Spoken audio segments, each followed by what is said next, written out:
Hey there, Bruce, and welcome to Deluge, Sermon for the Dead. Now, this is, well, based on what I read, it seems to be more a spin-off to the Deluge Threnody of Waves one that we did earlier, as opposed to a direct sequel. It says that they used unused ideas and all that sort of stuff from the first one. So that's interesting. It is an early access, so I assume that means it's not all available as of yet, but we'll play what there is, because I did enjoy the first one. I'm curious to see what's going to happen in this one. Although we only got one ending in the first one. There was definitely more to do in that. But anyway, let's jump in.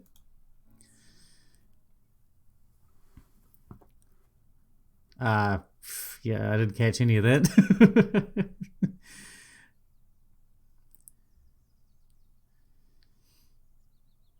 The nights had been growing steadily warmer. A sickening fragrance of decomposing leaves lingered in the air as I made my way towards school. And though I was desperately trying to recall a dream of crown roast that I'd been torn from violently no more than 20 minutes ago, I still felt grateful. Grateful that the mornings were growing lighter again, no longer forcing me to make this miserable journey through pitch darkness. It auto-scrolls forward, and it was with these thoughts in mind that I became aware of a drifting presence. Wait, the other one did too, didn't it? Hang on, let me just check. I should be able to turn off the auto-forward. There we go. Circling around me, scanning its environment with the trepidation of a child, I turned around. Before me stood a young woman no older than 25. From her sophisticated style and demeanour, I could immediately make out that she wasn't from around here. That's harsh to the people that live here. And the moment she noticed me, she approached, slowly at first, but more confidently once she picked up on my friendly nature. Excuse me. Could you help me? I'm looking for a place called Fairview Apartments. Could you tell me where that is? I'm going to do my usual save with every choice thing. Get used to that. I'm sure you're all used to that by now. Of course I can. I could discern a panic in her eyes, and I empathized with her, as it wasn't long since I just had been a newcomer in this town myself, just as lost as she was. Soon, however, I landed a job in the newspaper delivery business, first job I'd ever had, and it wasn't long before I'd grown familiar with every street and borough of this deceptively outstretched town. I flashed her a reassuring smile. Fairview? That's not far from here. Just head back up the road and turn left at Central Square. You can't miss it. She let out a sigh of relief. Are you visiting someone who lives here? Visiting? Yes. I'm visiting myself. I stared at her in confusion. It's me that lives at Fairview Apartments, but I just moved in yesterday afternoon, so I forgot the fastest way home. She flashed me a silver house key. I really thought it wouldn't get lost this time.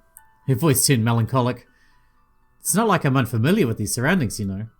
I used to live here as a child until I was about 6 years old. I've even visited a few times since then. But things have changed. The town has expanded. She stood there for a second reminiscing, her fluttering blonde hair shining in the early morning sun. Anyway, I need to go home now. To do, I'm not really sure. She smiled. I'll see you around. See ya. Well, she's weird. And then she disappeared, just as cautiously as she had arrived. With increased speed, I continued on towards school, fearing that the short delay would once more reinforce my persistent reputation of tardiness.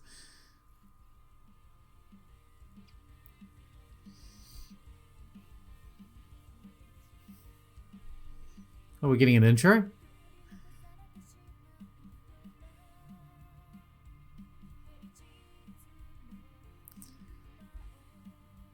Oh, I should mention that this game is also free. Link in the description if you want to go play it yourself first. I believe it has multiple endings, I think. The first one I'm pretty sure did, so. But we'll probably only do one like we did last time.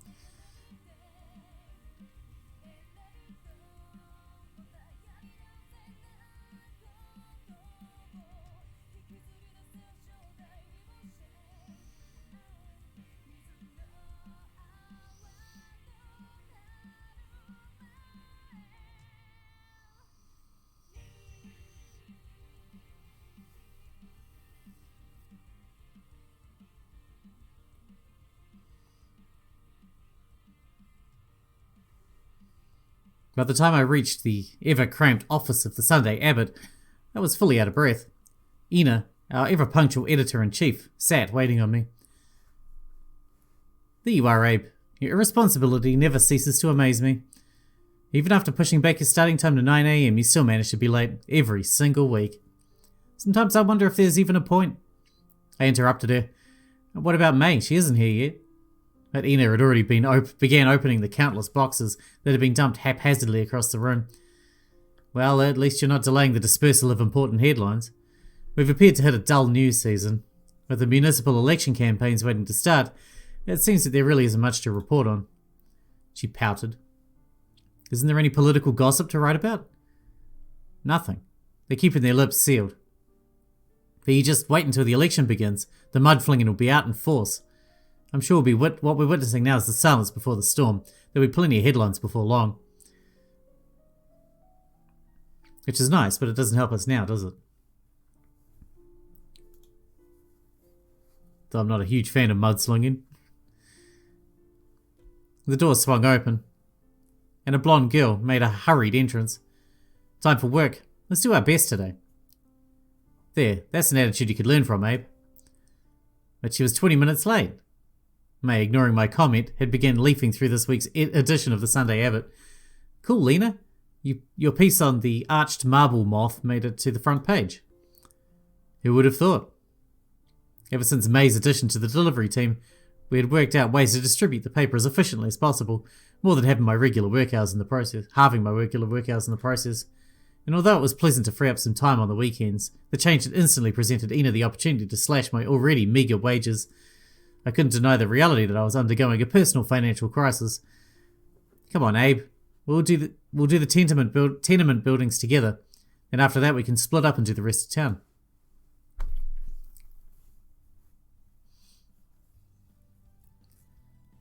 After loading our delivery cart with 3 boxes of papers, we made our way in the direction of town. The area beyond the school was sparsely developed, with only a few mansions rising up and frequently from behind spiked gates, each surrounded by acres of woodland.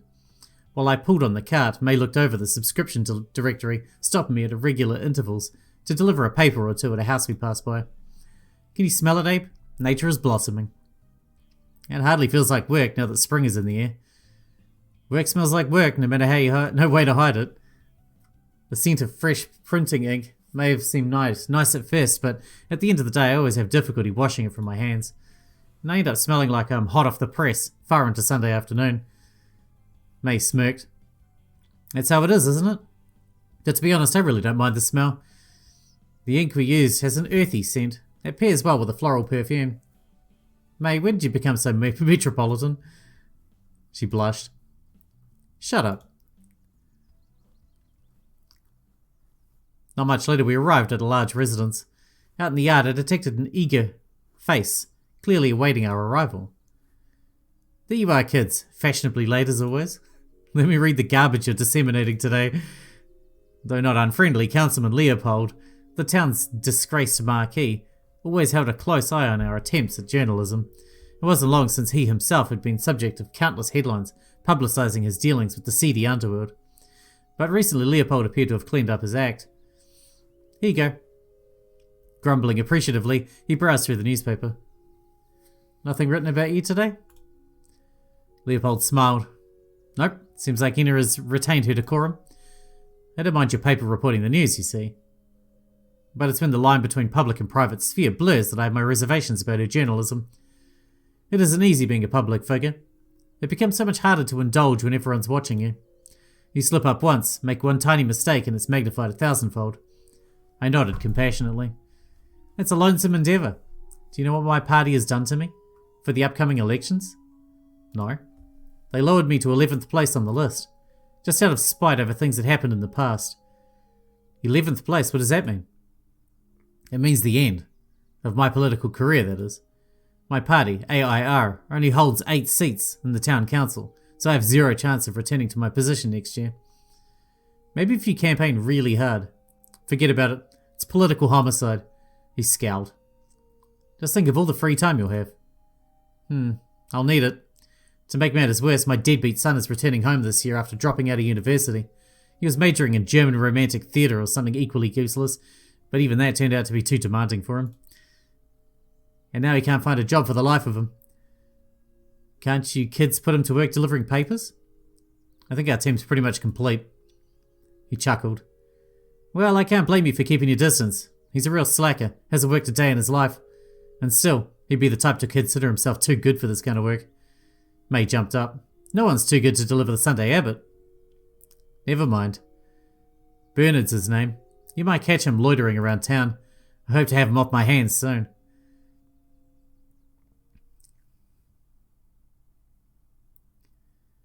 We said goodbye to the grumbling marquee and made our way to the edge of town, where a working-class district lay that was irregularly littered with council houses. We were welcomed by a loud bark. Good morning, Ferris. You're up early. Ferris here has been helping me on Saturdays by pulling the cart and protecting me against danger. She reached out to give the dog a pat on the head. But in an instant, the dog lunged at her and sank its teeth deep into her arm. Ferris, that hurt. Reluctantly, the dog retreated. Please be more careful, Ferris. We don't have time to play. That's not my kind of game. Our work proceeded quickly, and it wasn't even lunchtime by the time we rounded the last tenement block. Ferris followed us at a safe distance. We're doing great, Abe. Ferris and I will take the cart and finish off the remaining suburbs. You should have enough papers left to cover the city centre. Are you sure you'll be safe? Don't worry, Abe. I have Ferris by my side. He just bit you a second ago. That's what I was worried about. I thanked May and we each went our own way.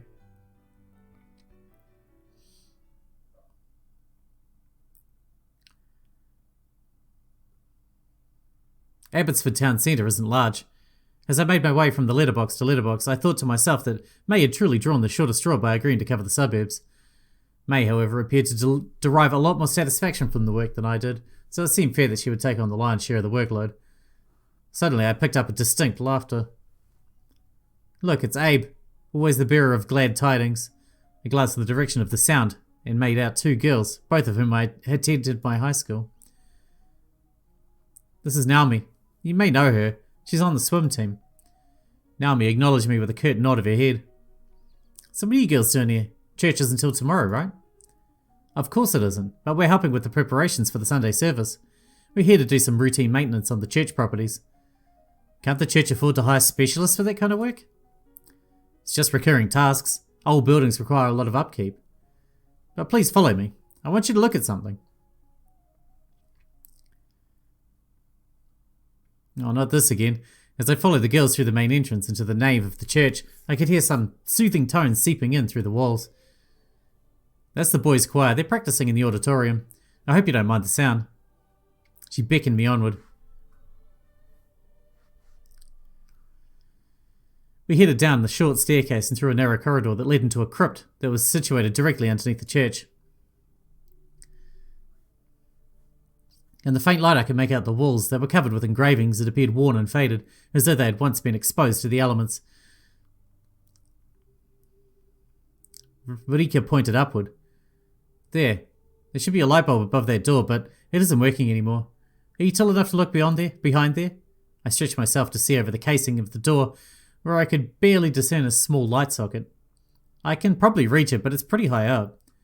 Can't you just use a stepladder? Naomi giggled. I mean, we could, but just think of all the spiders that live up there. Please help us, Abe, now that you're here anyway. I reached over the door with my hand until I felt the smooth surface of an incandescent bulb. Carefully I unscrewed it, setting a fine stream of age-old dust pouring downwards over my clothes. The bulb came loose. I stepped down and held it to Rika's ear, shaking it so that a rattle sound became clearly audible. A burnt-out bulb, just as I thought. But don't worry. She dug around in her uniform pocket. We bought a new one. This one uses advanced light-emitting diode technology. It should last much longer and save the church on electricity. Okay, it's an LED bulb. Smirking, I took the bulb from her and carefully screwed it into the socket. When I was nearly done, it began to emit a blinding light. I had to catch myself to retain my balance as the entire crypt that had been steeped in darkness just a moment ago was suddenly illuminated. There, that wasn't too much trouble, was it? As my eyes grew accustomed to the light, I became aware of my surroundings. We were standing inside a windowless catacomb. Large stone slabs covered the walls around us, every one of them inscribed with time-worn glyphs.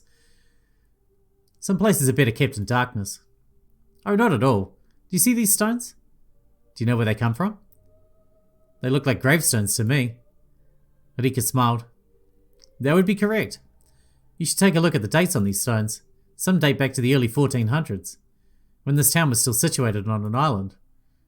Did you know there used to be a different church on Abbott? It served the congregation up until 1653. Its ruins can still be visited, close to the southern point. The old church even had an adjacent graveyard, but I'm afraid the encroaching sea made for watery graves. And the salt water ate at the foundations of the church, rotting away the wood and making the stone walls tilt over threateningly. When a large winter storm swept away the cemetery gates one dark December night, the community decided it was time to build a new and more splendid church on higher lying ground. That's the building we're now standing in. Construction began immediately, although work was halted many times in the pursuit of new funding. All building supplies had to be transported from the mainland, and when funds ran out, many stones were taken from the old church to continue the project. After 40 years of construction, the new church was completed, and our place of worship was moved to this new location. The dead, however, stayed behind in their old cemetery. There the remains of our forefathers languished beneath the skeleton of a decrepit chapel, constantly threatened by the washing sea. And the Reverend Kuiper, my great forefather, decided that something was to be done. Now that work on the new church was finished, the villagers commenced with the process of moving the dead to the new location. They began with the graves that were in immediate danger of being swallowed by the sea. But as you can imagine, it was unpleasant work. No one found joy in digging up old bones, and the graveyard relocation project grew into an effort that spanned multiple centuries, often lying still for decades. It wasn't until the beginning of the 20th century that the last of the graves was moved to dry land. Rika glared at us ominously, while a silver sheen glistened through her inky black hair. But even then, they say at least a few graves must have been overlooked, their contents swept into the endless depth of the ocean. Oh, Abe, I apologize for been keeping you from your work, and to think it's almost lunchtime. Won't you have lunch with us? Naomi has packed sandwiches. Come on, Naomi. After our hard work, I say we deserve a break. We'll finish decorating in the afternoon.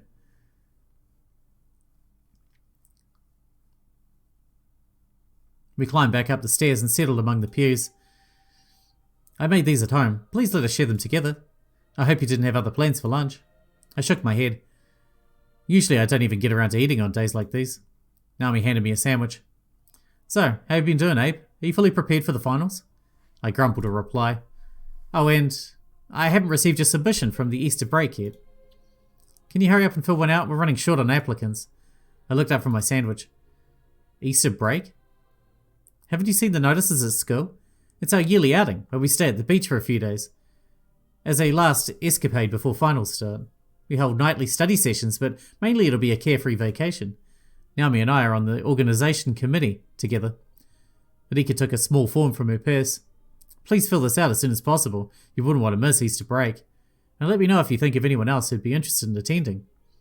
As registration is low this year, anyone is welcome, not just graduate students.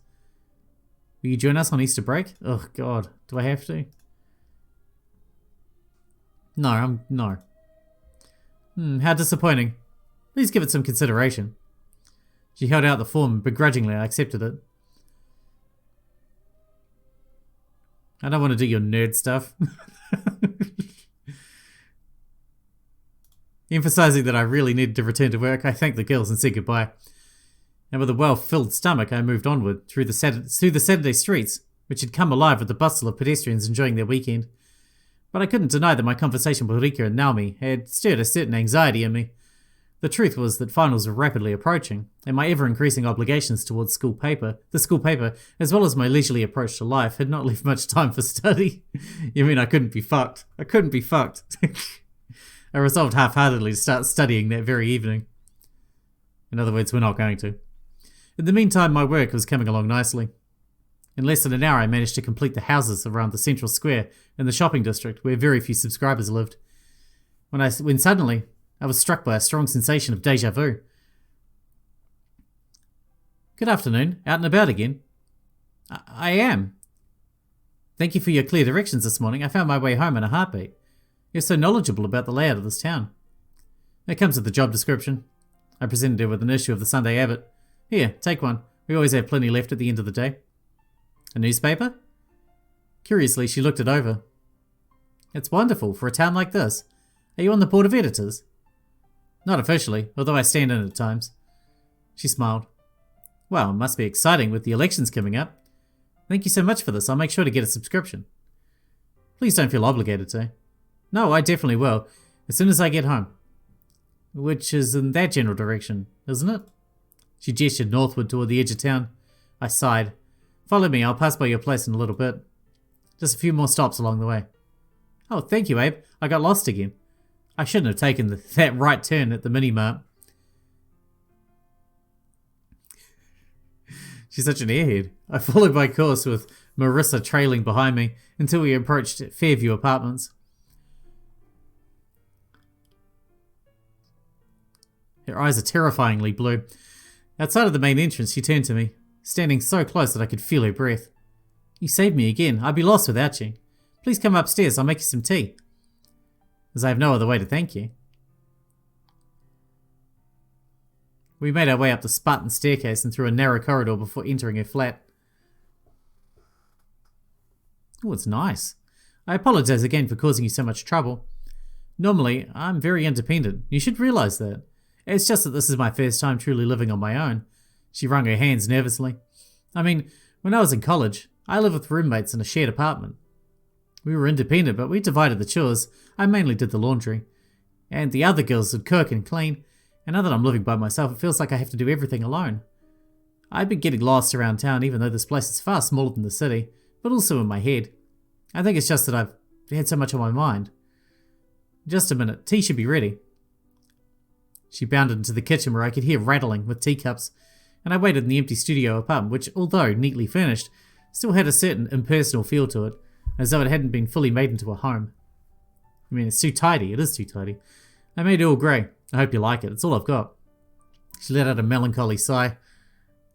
Student life is nothing like the real world, you know? At college, you're sheltered, cared for, you have your path set out for you. But now that it's all over, a grand open future beckons me. So why'd you come to Abbotsford? Oh, well, I like this town. I used to live here back when I was very small. Didn't I tell you? As I'm not just freeloading, I have a job, a real job. Although I won't be starting it just yet. She grew silent. What kind of job? Oh, I can't tell you, not until next week. Because it's a secret. And I know what you journalists are like. She shivered giddily. But I have a job. I can't even fathom it. I'm on the fast lane to success. Soon it won't be lukewarm tea, but champagne filling these cups. She broke out in an animated laugh, as I felt a strange tingle make its way down the back of my neck.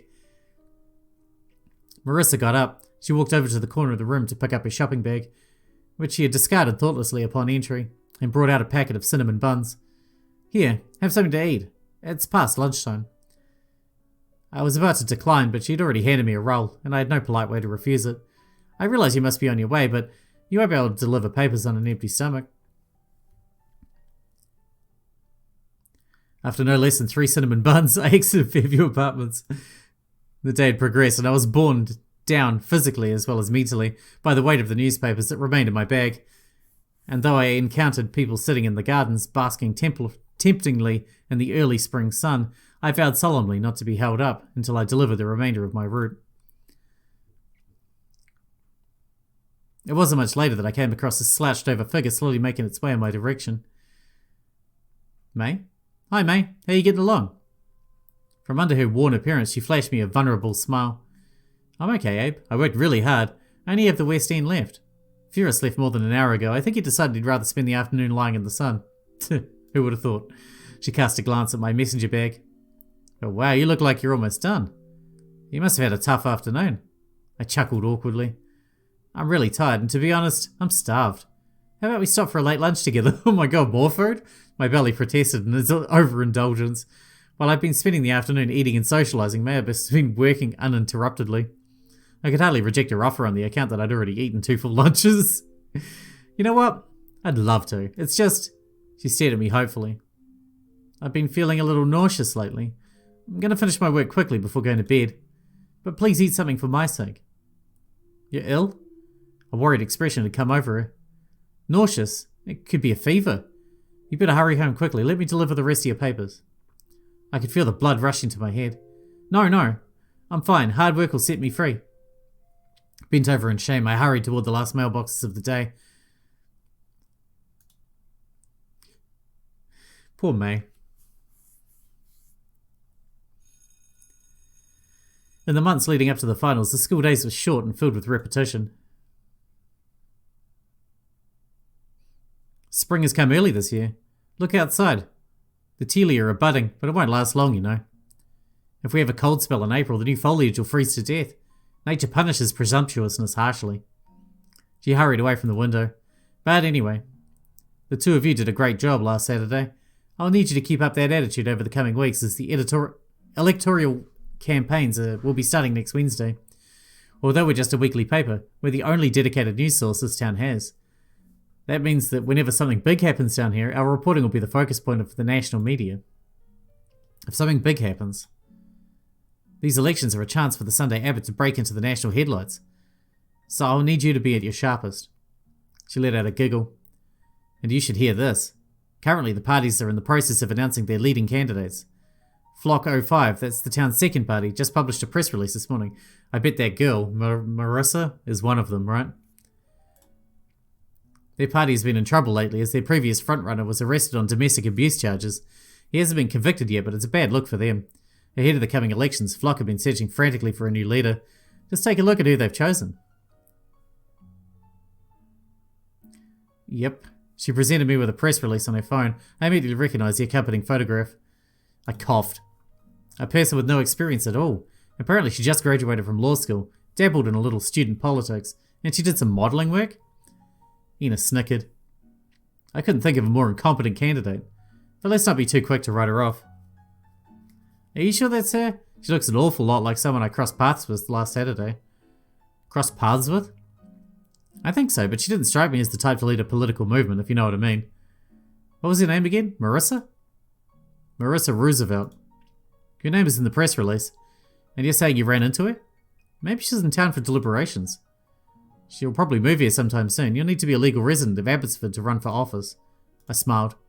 She has an apartment already, although I'm not sure if she's fully aware of it herself.